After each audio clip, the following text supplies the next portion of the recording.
Graça e paz, queridos alunos. Vamos lá para a nossa terceira aula. Nós vamos hoje falar sobre. Vamos aparecer aqui,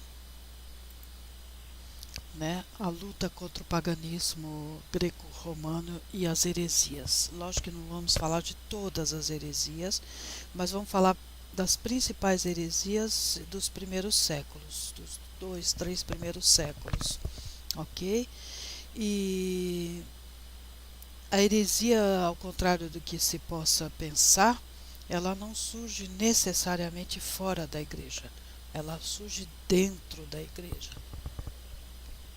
E por que eu relacionei no título a luta contra o paganismo greco-romano?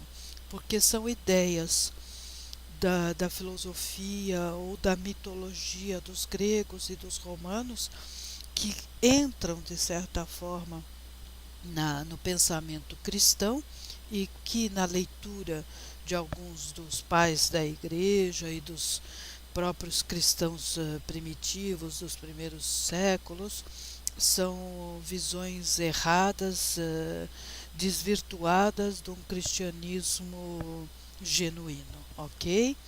Então vamos lá, queridos. Os ataques pagãos vieram principalmente dos filósofos e eram extremamente sofisticados. Aquilo que eu falei, você tem ideias que estão circulando dentro do mundo greco-romano. Não se esqueça que vocês estão numa fase em que tem atividades filosóficas muito intensas. Para quem estudou mais a fundo, por exemplo, as cartas de Paulo, vocês vão ver que muitas delas e muitos trechos só fazem sentido no sentido mais profundo da palavra, da exegese bíblica, quando vocês entendem que ele está combatendo ou respondendo a determinados grupos de filósofos, ok? Isso é muito importante, infelizmente não temos tempo.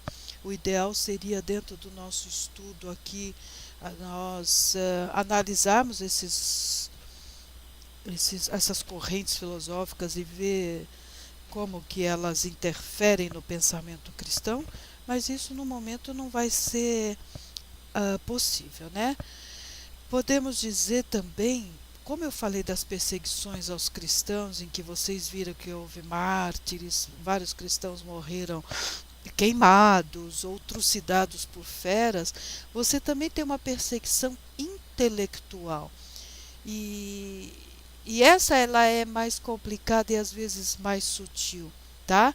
Essas heresias ou essas ideias que circulam muitas vezes estão frontalmente, diametralmente opostas ao pensamento cristão do início, logo ainda da era apostólica, do que a gente pode chamar os primeiros séculos de um cristianismo primitivo, ok?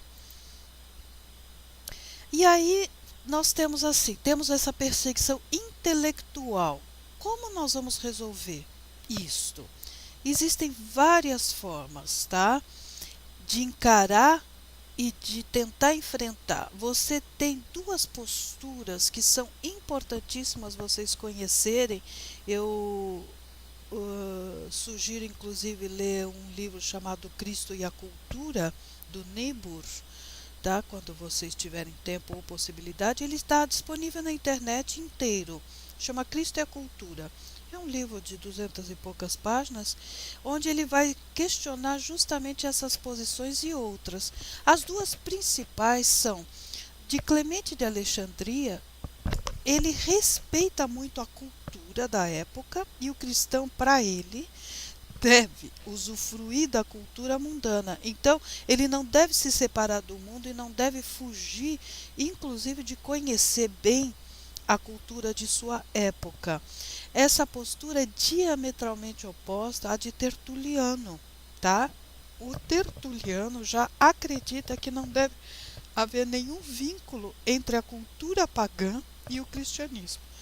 Queridos, vocês não vão fazer a sacanagem de me perguntar qual delas é a melhor. É muito difícil. As duas são interessantes, dependendo do ponto de vista e dependendo do equilíbrio que vocês forem resolver. A do Tertuliano, se levada de uma forma radical, você vai criar um isolacionismo que talvez seja impossível de se manter no mundo de hoje. Como você não vai, por exemplo, a seguir Tertuliano, vocês não poderiam nem ver televisão, ok? Não poderiam estar na moda, não poderiam usufruir da tecnologia, porque tudo, depende do ponto de vista, pode ser visto como uma agressão, digamos, aos preceitos cristãos, tá? E Clemente de Alexandria não põe nenhuma restrição. Então vejam, os dois são dois polos. E daí existe nesse livro que eu indiquei para vocês, Cristo e a Cultura, outras posições. Cristo na cultura, Cristo contra a cultura, Cristo acima da cultura. Então isso vocês têm que pensar, inclusive, por exemplo, se você está contra a cultura, então vai ficar profundamente estranho e seria até legítimo você dizimar povos que estão contra o pensamento cristão, percebe? Então a questão em si não é muito simples, mas é uma primeira pincelada. Não estou resolvendo e nem estou discutindo a relação de Cristo e a cultura. Isso daqui ainda vai muito mais para frente. Tá? Em relação à questão da cultura, você tem, por exemplo, Clemente, como ele é absolutamente a favor da cultura, ele é de Alexandria. E Alexandria, na antiguidade, teve a maior biblioteca do mundo. Isso aqui é uma reprodução, claro, não se sabe exatamente como ela é, tá? Mas reza a lenda que ela tinha todos os livros do mundo. Claro que isso é um exagero, né, gente? Tinha as principais obras, tá? E as principais obras do mundo greco-romano. Veja, vocês têm lá, tinha lá Homero, Platão, Sócrates, né? Muitas. Vamos aqui, vamos manter o esquema, porque senão ele vai ficar mostrando essa mensagem. Ok. Vocês têm muitos autores pagãos que são, eu diria para vocês, eu sou formada na USP em letras, né? Minha primeira formação foi grego e depois armênio, como eu comentei com vocês, e depois eu fiz o hebraico e estudei Bíblia hebraica, o Antigo Testamento. Então eu digo, a minha postura, não ignore, não deixem de ler um Homero, não deixem de ler Ilíada, não deixem de ler Sócrates, Platão, porque esses textos, esses autores são os fundacionais. O que eu quero dizer com fundacionais? Eles fundaram o pensamento ocidental. Como vocês vão entender, inclusive, Cristo na cultura, se vocês não entenderem a cultura, né? Então, em princípio, eu aconselho profundamente que vocês tenham, sim, muita cultura geral, muita leitura, conheçam bem a literatura clássica, não se isolem, porque isto pode dar uma margem até a interpretações erradas, digamos assim, ou pelo menos falhas, ok? Então você ficar sabendo da famosa Biblioteca de Alexandria. O que são as heresias? Olha, eu escrevi aqui em grego para você, aqui é um Airesis.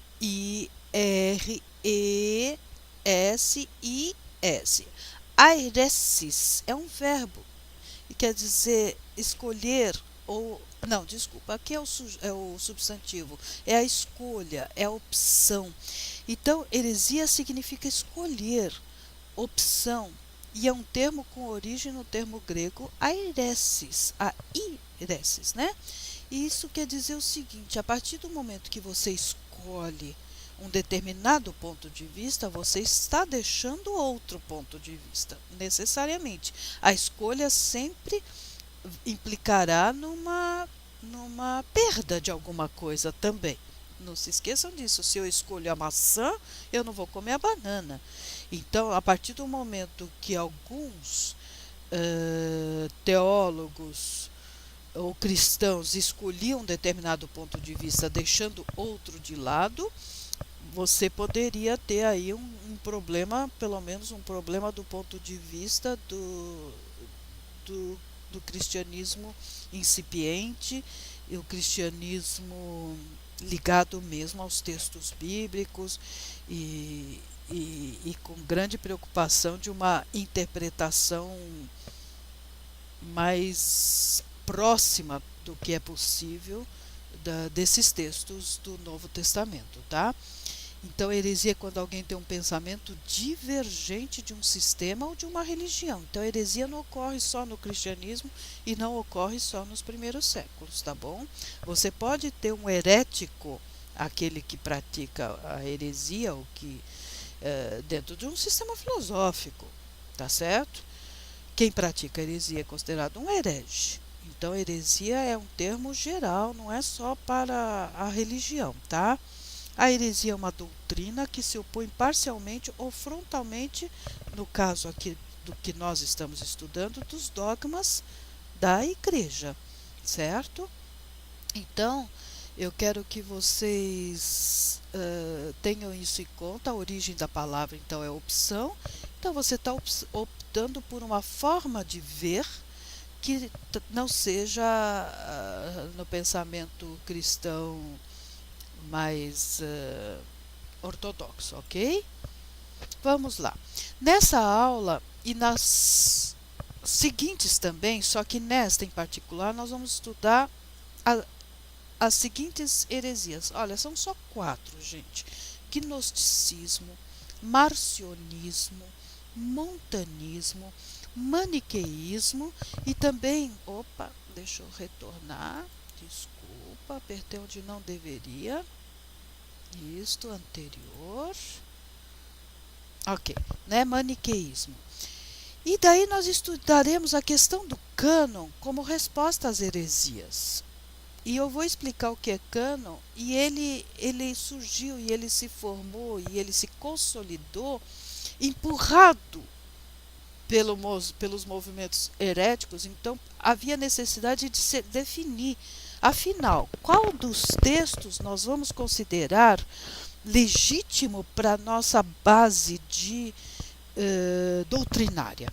Isso é muito sério. Não se esqueçam que nesses primeiros séculos, nesses 2 primeiros séculos, você não vai lá na loja e compra a sua Bíblia pronta. A Bíblia não está nem... O Antigo Testamento, sim, o cânon já está fechado, mas o Novo não está nem totalmente formado e tem muitos textos, e muitos textos bons circulando, tá? Além dos que nós já conhecemos da nossa própria Bíblia. Então, preste atenção que isso é um problema a se resolver. Nós estamos começando. É 1º século, é 2º século. Então, vocês têm esse grande desafio pela frente, que é o de formar o cânon, de formar os livros que farão parte da Bíblia. Os livros que entrarão na Bíblia e os livros que não entrarão, e qual o motivo disso, tá? Vejam que é um desafio enorme para esses primeiros pais da igreja, para esses primeiros teólogos, ok? Nós vamos começar com o gnosticismo e nós vamos fazer o seguinte, queridos. Eu tenho o slide, mas eu tenho aqui na minha frente o livro A Igreja Cristã na História, do Franklin Ferreira, que é um ótimo livro, tá? É um dos que eu estou seguindo, e eu vou intercalar o slide com leituras de trechos desse livro para eu não me estender muito, porque como eu sou adoro dar aula e fico falando demais, para essas heresias iniciais aí do cristianismo, né? Nós vamos do cristianismo não, né? Contra o cristianismo, ou enfim, ao lado do cristianismo, né? Nós vamos ler. Eu vou avisar quando eu estiver lendo, ok? O gnosticismo. Gnose, a palavra gnose, quer dizer conhecimento, tá? Então, por que esta heresia ou esta corrente é chamada de gnosticismo? porque para ela o homem é salvo por um conhecimento iluminado. Não é salvo por Cristo, não é salvo por Deus, não é salvo pela igreja, não. Ele é salvo por um conhecimento iluminado. O Criador não é Deus supremo. E a criação era considerada má. A criação, o mundo material, era extremamente mau. Olha que coisa mais contra os textos canônicos, né? Eles negam a existência terrena de Jesus. Não, Jesus não podia ter um corpo, porque a matéria é má. Vocês estão percebendo? Então eles acreditam que há dois deuses. Um Deus mau e o outro bom. É isso que se chama de dualismo. Eu vou ler aqui para vocês o trecho do Franklin Ferreira. Prestem bastante atenção. Não se esqueçam, meus queridos, vamos fazendo anotações do que é dito e não está escrito. Tá? Isso pode ser objeto de uma pergunta, de uma na prova. E, independente disso, é uma forma de vocês, quando quiserem, revisitarem a matéria sem precisar assistir tudo de novo. Então diz aqui o Franklin: no início da igreja, a principal heresia a ameaçá-la foi o gnosticismo. Como um movimento sincretista, sincretismo, gente, é a reunião de várias ideias diferentes. Por exemplo, eu pego as religiões africanas e a religião católica na Bahia, isso é um sincretismo, tá? Então ele diz, como movimento sincretista, o gnosticismo se caracteriza por professar uma combinação de todas as principais ideias religiosas de sua época. Os principais líderes deste movimento foram Cerinto, Basílides e Valentino. Está aí no slide de vocês, inclusive com a data aproximada de quando eles viveram. E o ensino desses homens se espalhou pela Ásia Menor, Itália, Gália, Egito. No entendimento desse movimento, o ser humano era salvo não apenas por um suposto conhecimento, a gnose, né, um conhecimento iluminado, mas também pelo aprendizado de várias fórmulas mágicas, por meio das quais poderia ter acesso ao mundo superior. O gnosticismo pretendia transformar o cristianismo numa especulação mitológica, subvertendo todas as principais declarações de fé cristã. Vocês veem o que o autor aqui está dizendo, está vendo? O Franklin. Por que subverter as principais declarações de fé cristãs? Quais declarações? Dos textos e das testemunhos que havia desses principais primeiros pais apostólicos, esses que chegaram até direto ou indiretamente a ter contato com os apóstolos, né? Continuando a leitura. Portanto, o gnosticismo ou rejeitava ou reinterpretava o conteúdo básico cristão, combatendo a crença cristã na criação divina. Segundo os gnósticos, o Criador não era o Deus supremo e a própria criação era considerada vil e má. Eles também negavam a existência terrena de Jesus Cristo, afirmando que o Espírito Santo era uma energia espiritual que viera de algum Deus inferior. Negava a ressurreição do corpo, baseados na ideia de que tudo que é físico ou material é mau e não pode ser espiritual. No campo ético, oscilavam entre um legalismo radical e um estilo de vida libertino e grosseiro. A Igreja prontamente enfrentou essa heresia, asseverando, afirmando que o verdadeiro Evangelho está na leitura do sentido natural das palavras da Escritura e não em categorias filosóficas impostas às Escrituras. Tá certo?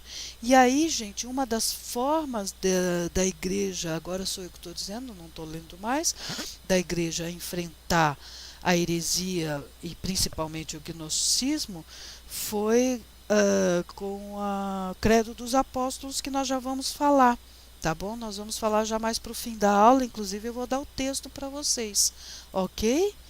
Então aqui vocês já sabem, né, o que foi pensado e já sabem o que é dualismo, né? A próxima, gente, é o marcionismo. Por que chama marcionismo? Tá? Por causa do Marcion, olha, O-N, né? Ou Marcião, tá? Vejam vocês aí a figura dele. O marcionismo, o líder era o bispo Marcion ou Marcião. Olha a época aproximada que ele viveu. Esse C ponto, gente, é cerca de, tá bom? Não tem como a gente saber exatamente como nós temos a nossa certidão de nascimento, com o dia, até às vezes até a hora. Não, aqui é tudo, pode ser um pouco antes, pode ser um pouco depois, tá? Ele foi tão complicado, esse cara, que ele foi excluído da igreja em 1900, ó, gente, já estou voltando aqui para nossa época, em 144 depois de Cristo, tá? Vejam aqui, eu vou ler o slide primeiro e depois eu vou ler o texto do Franklin, tá? Ele nutria profundo desprezo contra o mundo natural e contra o judaísmo. Ele era tão contra o judaísmo, gente, que ele chegou a rejeitar totalmente o Antigo Testamento. Tá? Sua concepção de Deus aproxima dos gnósticos. O Deus do Antigo Testamento não é o mesmo Deus do Novo Testamento. O Deus do Antigo Testamento é um, é Jeová, e o Deus do Novo Testamento é outro, porque o do Novo Testamento é um Deus bom. Olha a cabeça dele, né? Ele rejeitou totalmente o Antigo, já falei, e do Novo aceitava praticamente somente as cartas paulinas, gente. Ó, complicado. Ele é complicado, certo? Ok, vamos lá. Marcião, natural de Sinop, eu vou ler aqui o texto do Franklin, tá? No ponto, ponto é o Mar Negro, tá? E filho de um bispo cristão.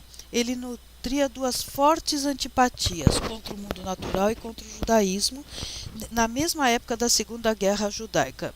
Isso é parte de história de Israel, mas enfim, essa Segunda Guerra Judaica aconteceu em 132 a 136 na era cristã, tá? Ele esteve em Roma e foi excluído da igreja em 144. A partir daí, Marcião começou uma série de viagens, estabelecendo comunidades marcionitas. Sua concepção de Deus aproximou-o dos gnósticos. Para Marcião, o Deus do Novo Testamento e Pai de Jesus Cristo não é o Deus do Antigo Testamento. Há um Deus supremo, que é o Pai de Jesus, e um ser inferior, que é Yahvé. Este, seja por ignorância ou por maldade, fez o mundo, o Yahvé, tá? E nele colocou a humanidade. O propósito do Pai não era que houvesse um mundo assim com todas as suas imperfeições, mas que houvesse um mundo puramente espiritual. Olha aí, Marcião afirmou que há uma antítese, uma contrariedade, né? Uma contradição entre o Antigo Testamento e o Novo Testamento. Pois enquanto as promessas do Antigo são para um reino terreno, as do Novo são para um reino celestial. É assim que ele fez a leitura, né?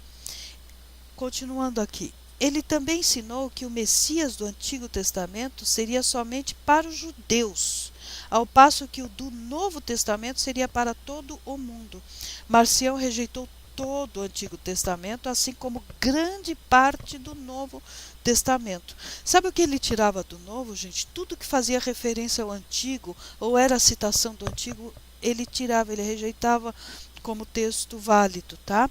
Sua versão da Bíblia era composta apenas das epístolas de Paulo, tá? E a maior parte do Evangelho de Lucas. Do Evangelho de Lucas, ele tirou o capítulo 1 e 2, tá? E todas as referências a aparições após a ressurreição de Cristo, tá? Porque ele não aceitava que Cristo tinha um corpo. Cristo não era um ser corpóreo, não era um ser terreno, tá? Orientado pelo judaísmo, por isso que ele se aproximou do gnosticismo. Continuando a leitura, orientado pelo antijudaísmo, retirou todas as menções aos judeus do Novo Testamento. Jesus seria o filho de José, mas foi adotado como filho de Deus no batismo, agindo como o novo Moisés.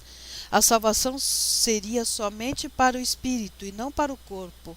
Marcião foi considerado semelhante aos gnósticos, pois seus ensinos eram negações ou reinterpretações das doutrinas básicas da igreja cristã.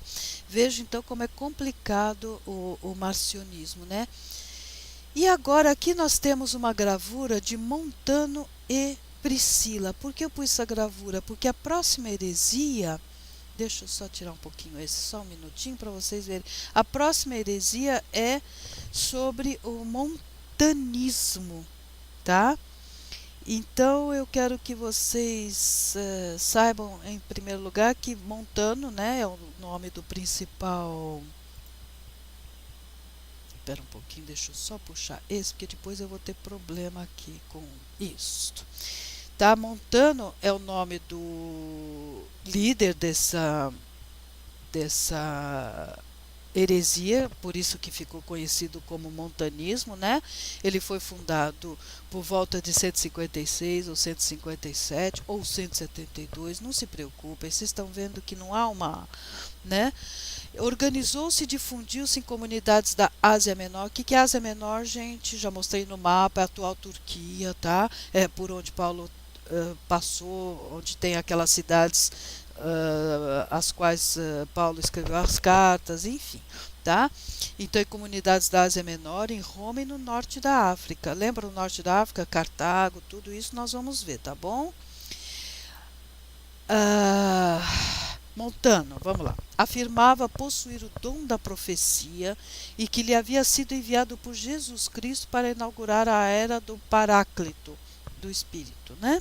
Duas mulheres que o acompanhavam, Priscila ou Prisca e Maximila, afirmavam que o Espírito Santo falava através delas. Olha aqui, então eu vou começar a ler sobre o Montano. Não, Montano não, né, gente? Sobre... Desculpa. Me deu... Pera um pouquinho só, gente. Montano. Claro, nós estamos no Montano. Nós acabamos de falar do marcionismo. Isso. Então, Montano, tá? Montanismo ficou conhecido assim por causa do homem que liderava, Montano, já estou lendo, tá? Auxiliado por duas profetisas, Prisca e Maximila na Ásia Menor, entre 134 e 177. Os montanistas, prestem atenção nisso, tá, gente? Haviam afirmado que tinha chegado a era do Paráclito, pois no entendimento deles, o Espírito Santo finalmente chegara e falara mediante seus profetas. Adivinha quem era o maior profeta? O próprio, né? Montano. Continuando a leitura, a tarefa desses profetas era preparar o caminho de Jesus para a sua segunda vinda e para a instauração de um milênio terrestre literal. Eles também entendiam que estavam vivendo os últimos dias, então sua mensagem era de que a igreja estaria nos últimos dias e precisava preparar-se para a vinda do reino justo de Jesus. Eles entendiam que a tarefa principal da igreja era viver uma vida moral rigorosa e buscar o martírio. A seita se espalhou pela Ásia Menor e pelo norte da África, abandonando alguns dos seus excessos proféticos e centrando-se numa vida rigorosa e moral. Então, com o passar do tempo, eles deixaram essa parte mais profética de visões, deixaram um pouco de lado e passaram a viver uma vida mais com regras, de uma forma quase monástica, digamos, tá? Houve reações mistas na igreja quanto ao montanismo. Preste atenção nisso, tá, gente? Porque é muito interessante vocês verem que o montanismo despertou tanto simpatia como rejeição dentro da própria igreja. Vou ler. Por um lado, em contraste com as especulações dos gnósticos, os montanistas afirmavam que a regra de fé, merecendo assim a devida aprovação da igreja, tá vendo? Eles afirmavam a regra de fé. E aí a igreja achava que era um movimento legal, que era um movimento bom, legal inclusive no sentido original da palavra, que estava dentro das leis cristãs, tá? Aí, continuando a leitura, suas reivindicações do iminente retorno de Cristo e da importância dos dons espirituais, sobretudo da profecia, deixaram muitos cristãos temerosos de apagar o espírito e desprezar as profecias. Agora, por outro lado, a igreja os rejeitou especialmente em razão de suas reivindicações de possuir revelações superiores àquelas contidas nas Escrituras, porque eles diziam que Deus falava através deles e continuava a falar. Olha aí o problema do futuro de ter que fechar o cano. Estava ainda havendo revelação ou não estava? Havia só já tinha acabado os textos todos que tinham que ser produzidos, já foram ou não? Então o montanismo vai se deparar com esse tipo de problema. Ainda você tem uma continuação das revelações, tá? Aí eu continuo aqui a leitura. Dessa forma, a igreja primitiva rejeitou a visão montanista de uma igreja governada pelas profecias e pelos profetas, em vez de bispos e do ensino bíblico, bem como a negação montanista implícita de um cânon fechado e da autoridade indiscutível de Jesus e do ensino apostólico. Então, vocês entenderam o que foi dito aqui pelo Franklin? Foi dito isto. O que a igreja rejeitou? Não, as revelações já acabaram, nós já temos os textos e as revelações necessárias. Não está em curso ainda isto. E ele não é legítimo o que ele advoga ser revelações divinas, tá? Aí lá para frente, no primeiro concílio de Constantinopla, em 381, tá? Que nós vamos estudar isso daqui a 1 ou 2 aulas, tá? O concílio declarou que os montanistas deveriam ser considerados pagãos. Perceberam? Então o montanismo é um movimento muito sutil, porque ele tem uma certa aparência de ortodoxia, mas ele suscita essas questões que foram levantadas, tá? E agora a última heresia que nós vamos ver nessa aula, não é a última que existe, nós vamos depois nos deparar com uma heresia importantíssima, como por exemplo a de Ário, o arianismo, enfim, tá? Mas a última desta aula é o maniqueísmo, tá? Olha aí o maniqueu, ou mani, tá? Mani é o nome do cara que deu origem ao maniqueísmo. Vocês percebem que ele tem uma representação nessa figura, uma coisa meio parece persa, parece... E de fato, ele é um persa, tá? O Mani. Vamos ver aqui. Olha, aqui você tem uma representação, olha o tipo de chapéu dos persas e tudo.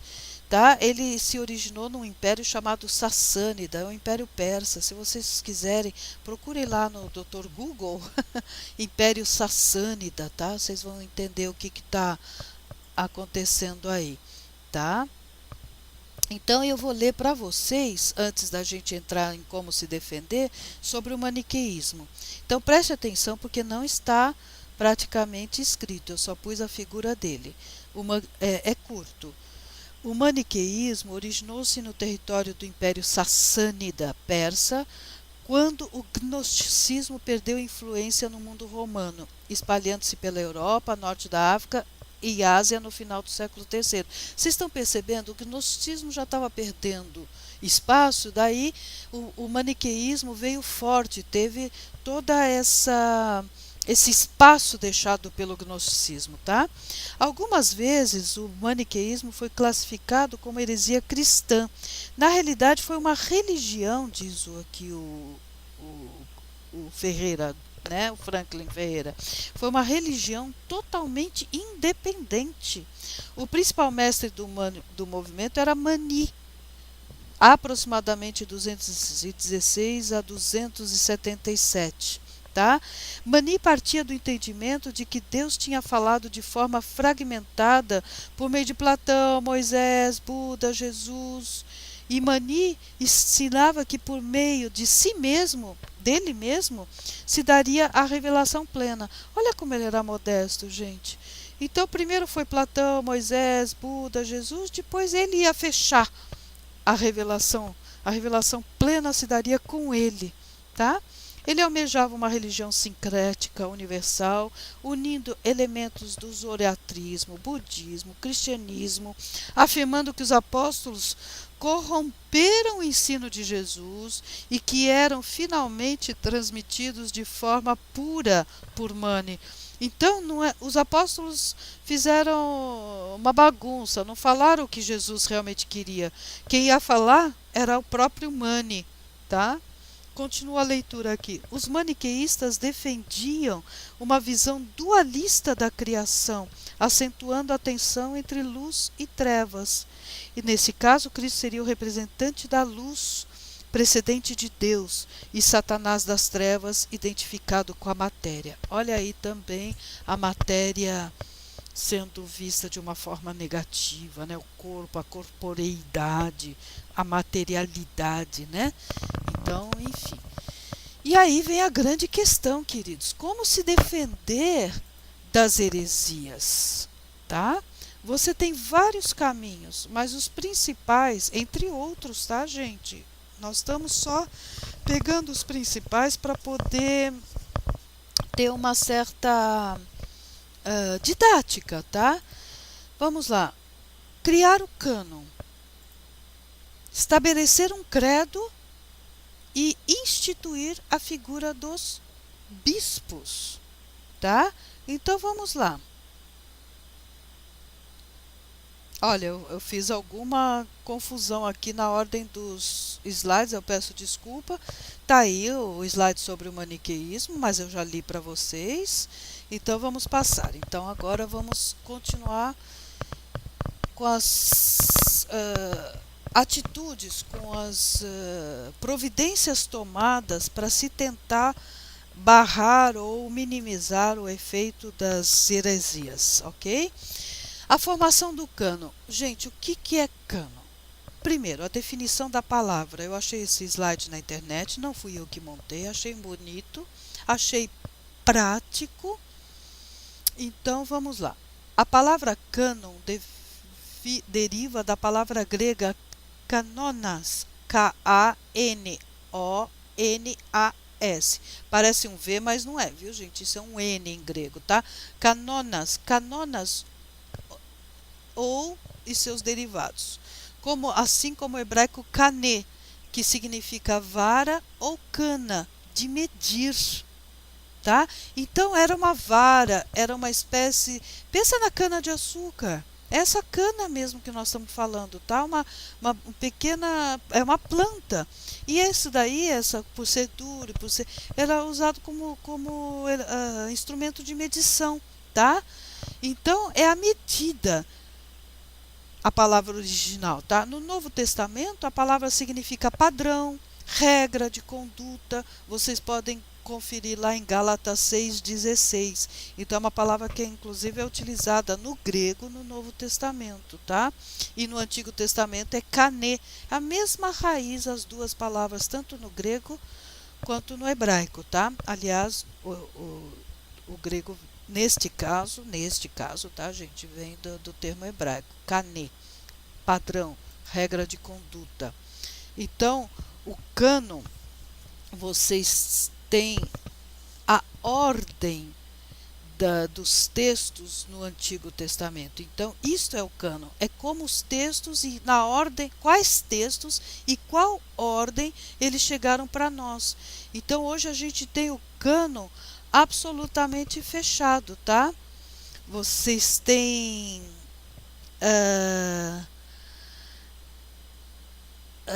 os desafios, né, que foram lançados pelos gnósticos, pelos marcionistas, pelos montanistas, os maniqueístas, tá?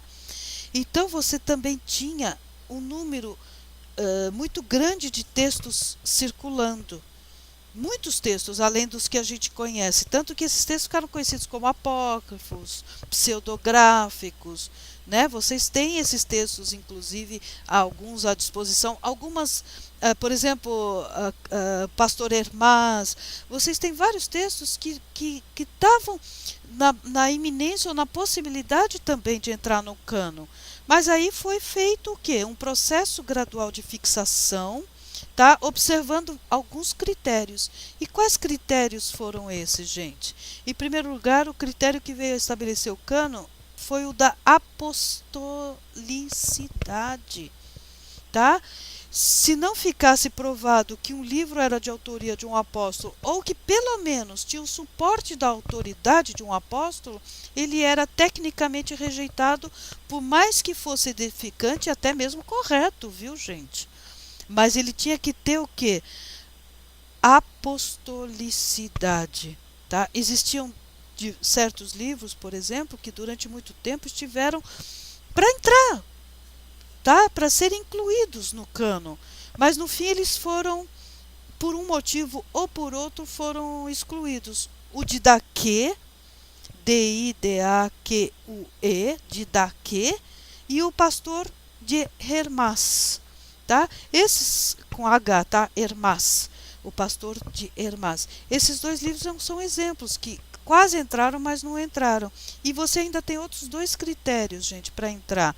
Tinha que ter autoridade reconhecida pela igreja primitiva e harmonia com os livros a respeito dos quais não havia dúvida, tá? Então vocês tinham que ter autoridade reconhecida e harmonia, ou seja, um texto não podia ser contra, pelo menos não nas principais regras de fé, contra o outro. Ok, gente? A outra forma que foi achada e foi fixada, digamos, foi o credo. O que é o credo? O credo é um texto em que você fala eu creio, tá? Você tem várias fórmulas de credo. Por exemplo, o credo dos apóstolos, ou credo apostólico, é o mais antigo sumário do quê? Das doutrinas essenciais da escritura que existe.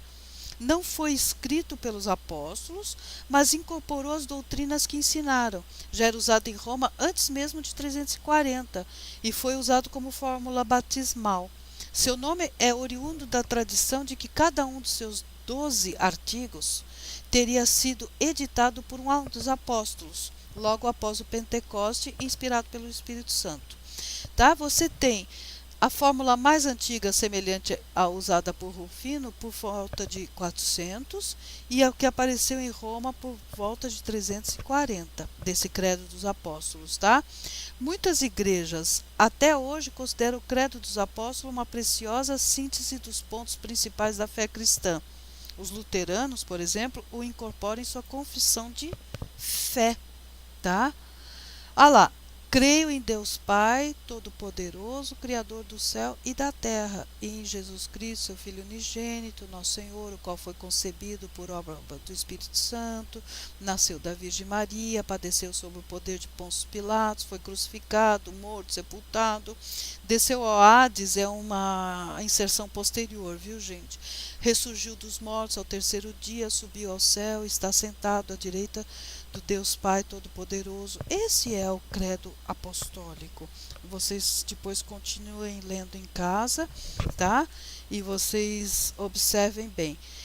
Gente, agora aqui muito rápido, eu não vou nem ler, vocês vão ficar como uma tarefa de vocês pesquisarem, porque a aula já chegou nos seus 40 e tantos, né, minutos, fica cansativo. Eu volto a dizer, vocês podem ver em etapas, anotem, mas vamos lá. Você tem uma outra ferramenta na defesa da fé contra as heresias, que são os pais da igreja conhecidos como apologistas. Apologeo é defender, tá? Então, são aqueles que defendem, os defensores apologistas. São os defensores do quê? Da fé. Além de Justino Marte, que a gente viu lá entre os padres apostólicos, então eles são o Justino é apostólico porque tinha contato com o apóstolo, mas também um apologista. Apologia, a palavra, é o tipo de texto produzido, é um texto que defende a fé, tá? Vocês já viram lá. Vocês têm outros dois importantes que vocês têm que pelo menos dar uma pesquisadinha, que é o Irineu de Lyon e o Tertuliano de Cartago. Tá? Eles são extremamente importantes né? O Irineu é mais ou menos por volta de 130 a 195, tá? Ele escreveu um livro chamado Contra as Heresias, tá? Que foi a mais completa refutação ao gnosticismo. E o Tertuliano de Cartago, aproximadamente de 160 a 220, tá? Ele escreveu também o textos extremamente importantes, tá? Foi apologista e teólogo na África romana. Lembra da África que eu falei? Grave essa localização do norte da África. E ele foi um dos principais opositores de Marcião, tá? Ele criou termos, gente, que são importantíssimos, tá? Ele, por exemplo, trindade, unidade, substância, tá? Sacramento, livre-arbítrio, enfim, são termos que ele criou e que se consagraram, tá? Como termos aí da teologia que a gente conhece. E tem uma curiosidade que no fim da vida ele foi assim, ele ficou fascinado pelo montanismo. Por isso que eu falei que o montanismo era muito complicado. O Tertuliano, que era um dos pais da igreja mais assim rigorosos, também se encantou pelo montanismo, tá? Então, olha, gente, só para vocês terem aqui olha aqui o Irineu, tá? Uma reprodução, não é nada, não é fotografia, infelizmente, né? Brincando, mas é uma reprodução. Vocês vejam que aqui ele é chamado de santo, né? A Igreja Católica o considera muitos desses pais como santos, né? Da própria Igreja Católica. E o outro, o Tertuliano de Cartago, tá vendo? Vocês veem que ele é do norte da África. Você já tem aí uma reprodução do tipo físico dele mais para um africano mesmo, né? Com a pele mais escura, embora não seja negro, tá? Então é isso, gente. Só para terminar, eu sei que chegamos nos 46 minutos, mas só uma palavra, gente, sobre os pais da igreja. Não confundam uma divisão dos pais, uma divisão cronológica. Então, todos esses que nós estamos falando até agora, eles são antenicenos, ou seja, antes do concílio de Nicéia, tá bom? Agora, você tem outra divisão que a gente usa quando eu falo apologistas, quando eu falo os apostólicos. Apostólico sim, é época, né? Mas o apologista é pelo tipo de texto que ele produziu. Então você pode ter apologistas pós-nicênicos, nicênicos, antinicênicos ou nicenos, né? Porque essa divisão antinicênicos, nicênicos e pós-nicênicos ou nicenos, né? Ela é uma divisão cronológica, porque o concílio de Nicéia se deu em 325. Então são padres que vieram antes de 325 e padres ou pais da igreja que vieram depois, ok? Então, peço desculpa que foi uma aula longa, mas história da igreja é realmente uma matéria que tem muito volume e tem coisas que eu não posso absolutamente deixar de falar para vocês. Queridos, vão anotando. Nós vamos ter duas provas, né? Uma prova na final da primeira quinzena, ou final da segunda semana, e outra prova no final da quarta semana, tá? E também pode haver questões dentro do que eu falei, não está no slide. Então, procurem não deixar de anotar essas observações. Agradeço, um grande abraço a vocês.